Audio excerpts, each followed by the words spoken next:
Be sure to check out all of our interviews at athletesangle.com, where you can also find the podcast from all of our past episodes, as well as blogs about the show, including Take 5.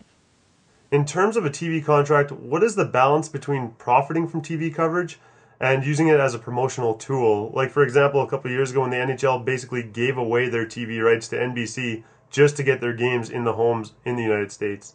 Well, really, it's obviously, look, the best thing is if you're the NFL and someone's going to pay you a lot of money for your rights, you obviously want that. But it's like anything else in the world. It's supply and demand. And the NHL, cut a deal with the NBC because that was the smart deal to do at the time. And I think now they're seeing the valuation and their TV rights have gone up in the United States. And I think they'll probably get a rights fee now.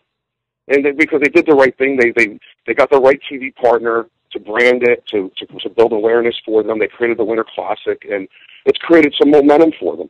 And and now they'll reap some rewards and get better TV deals the next go around. And that's really the way to go. And that's we're working to try to do the same thing. Obviously, on a smaller scale, we're not going to get what the NHL gets, but we want to build our awareness, create more awareness, and ultimately continue to improve our television deals.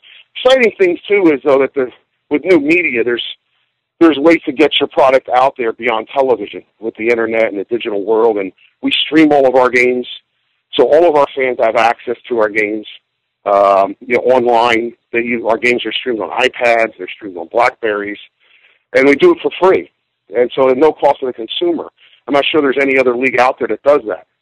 So we're trying to be very aggressive and very cutting edge in putting our product out there in all platforms so people can see them.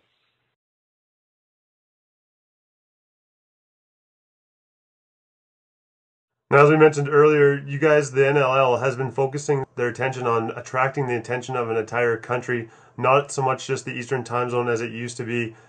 What are the advantages to taking the league across the entire country and making it more of a national game? Well, I think the perception is the critical thing. If you're just in the East, 10 years ago when I came in as deputy commissioner, most of the teams, or 5 teams in New York State, one in Philadelphia, and there was the Toronto Rock. And so basically all the teams were either in New York State or bordering New York State, and that's what the perception then is, that you're a regional league. By having teams in Seattle and in Denver and Edmonton and Calgary and in St. Paul, Minnesota, we have the perception that we're a truly North American league, a national league in the United States, a national league in Canada, and that enables us to engage national television networks, to engage national sponsors.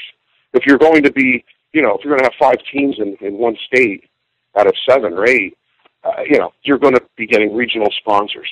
Now, you said you guys tried to expand to the west coast of the United States, perhaps a little bit too early for the league.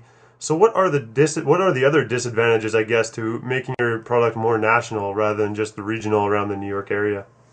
Well, there's obviously, you're going to increase costs. I mean, you're going to increase costs. There's more travel. That's the obvious one, but it's worth it. I call it a disadvantage. It's a fact of doing business. If you're going to grow the business, you've got to take that step and go out west, and we did that. We knew what we were doing. We knew why we were doing it, and it was worth it. It was the right decision. If we didn't go out west, we never would have had the Colorado Mammoth, which draws 16,000, 17,000 fans a game. If we didn't go out west, we never would have had, the Calgary Roughnecks or the Edmonton Rush, or 2 fine franchises. So it was the right thing to do. But it does obviously increase expenses. With your travel expenses, is the most notable one. Now, George, correct me if I'm wrong, but I believe 8 of the 10 teams in the league do make the playoffs at this point, right? With the single game elimination in the playoffs, with the higher ranked team always holding home field advantage? That is correct. So including the championship game as well, right? That is correct. It's an elimination. So has the league ever given any thought to playing the championship game perhaps at a neutral site, more like the NFL does with the Super Bowl? No, not really. I think we have the best format in sports, to be quite honest with you.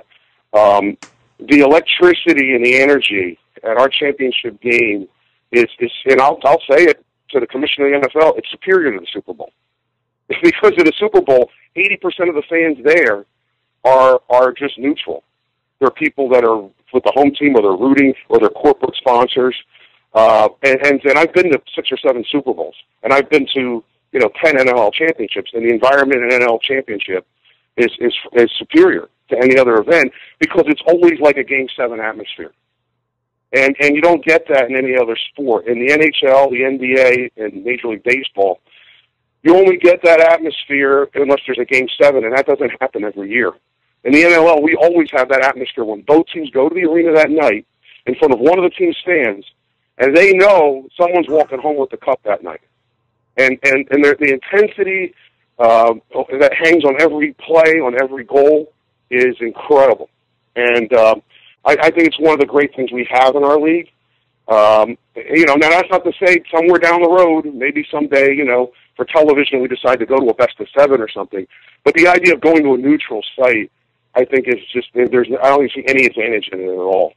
We are fortunate to be joined by George Daniel, the commissioner of the National Lacrosse League. Because of the nature of the game and how the NLL schedule is so similar to the NFL, where it is a 16-game schedule with 1 game per week, typically, give or take, it would seem to me that there should be a possibility of some fantasy lacrosse, perhaps. As a league, do you guys see any value in promoting a fantasy version of your sport? Oh, yeah, we do. We have that. It interacts with our Facebook page. We've had fantasy lacrosse for about 5 years. It's very, it's popular with our fans. And it's popular with the lacrosse media as well. They have contests on Inside Lacrosse, and so fantasy lacrosse is it's growing. Obviously, it's not as big as fantasy football, but it's among our fans. They're very much into it. The NLL partnered with Cross Studio and Triple B Games in 2010, and the result was an NLL Lacrosse 2010 video game that was released exclusively for the Xbox. What kind of impact does having a video game have on the sport? Oh, I think it's a tremendous impact. It provides, just like fantasy lacrosse, it allows people who maybe are, have maybe a passing interest in the sport or aren't familiar with it. It may open up the door and expose them to the NLL simply because they downloaded the game on their Xbox or they found it there or a friend of theirs had it. So that's one obvious benefit for it. Another benefit is great for our fans and that they're able to play a video game with all the NLL players, all the NLL teams represented. And they really enjoy it, and I've seen them play it, and I've got a lot of feedback from them, and it's definitely a nice thing to have for the league. How has the video game been doing in terms of sales so far? It's respectable. I mean, for the level of game it is, that it's an independent game. It's obviously not been released by one of the big companies, and it's only for Xbox and it's downloadable. So there's a limited universe of sales that it's going to reach anyway. But we're very pleased with it. The manufacturer's pleased with it, and we're in discussions about hopefully doing it again. Are the benefits of having a video game representing your league starting to come through at all? Oh, I think there's anything about it. It was named, actually, last year, brought us some notoriety because it was named the best sports independent video game by Video Game Magazine. So, we're very excited about that, to receive that. And so it's brought attention to the league, and it's, as I said, it's bringing exposure to the NLL to people who, have Xbox Live. Now, as the commissioner of the league, what are some of your short and long-term plans for the league? Oh, short and long term really short term is, and long term really come down to just simply continuing to improve the awareness of the league, to continue to look for those use the new media to increase our awareness and to push our brand out there and to expose our product everywhere we can. We think we have a great sport. It's high scoring, it's fast paced, and hard hitting, and we just want to get it out there and exposed, and put it in and grow the league strategically long term in markets that we want to be in, major Canadian cities, select U.S. cities, and continue to have a planned, well thought out strategic approach to our expansion down the road. All right, this is a little bit off topic, and you're gonna have to forgive me for not having more knowledge about the league. But where do all the NLL players come from? If I flip through the rosters, I can see that quite a few are Canadians, but I know lacrosse is a pretty huge NCAA sport. Is that where most of the up-and-coming players are coming from, or where do you guys exactly look for your talent? Well, we look everywhere. I would say our league is about 65% Canadian, 65-70% Canadian. It's box lacrosse, which what we play is played at the youth level in Canada. It's not really played at the youth level in the United States. So there's a learning curve. Although college lacrosse and field lacrosse and the NCAA are growing rapidly and becoming more popular, kids don't grow up playing indoor box lacrosse in the United States. So the players that we do get, the top-notch college players, there's a little bit of a learning curve for them. And so it takes time for them to learn the game. Now, once the top players learn it, they do excel at it. Our MVP last year was Casey Powell. He's an American from New York State, went to Syracuse. But the league the Canadian players definitely have an edge growing up because they grow up playing the indoor game. All right, one last question for you, Commission, and then we'll let you go. I'm a relatively, I say relatively pretty loosely, a young man. I'm sure the type of person the National Lacrosse League would want watching their games. I want you to assume I've never seen a game before. And give me your best pitch as to why someone of my age and gender should tune into the NLL. Well, I believe with the NLL, you have everything that you get looking for in a sport. You've got fast-paced action, high-scoring, hard-hitting. You've got the best players in the world. You've got we're playing in major arenas with all the comforts and amenities that you would expect at an NHL game, but you have it for the fraction of the price of an average ticket price of $20. So I think we can deliver everything that you can want in a sport at a much more affordable price than any other league. All right, well, thank you very much. He is George Daniel, the National Lacrosse League Commissioner, joining us here today on Athletes Angle. We appreciate you coming on the show. Thank you. Thanks for having me. So there you have it, folks. Thanks for listening to Athletes Angle with Ryan Carrett here on 101.5 UM FM.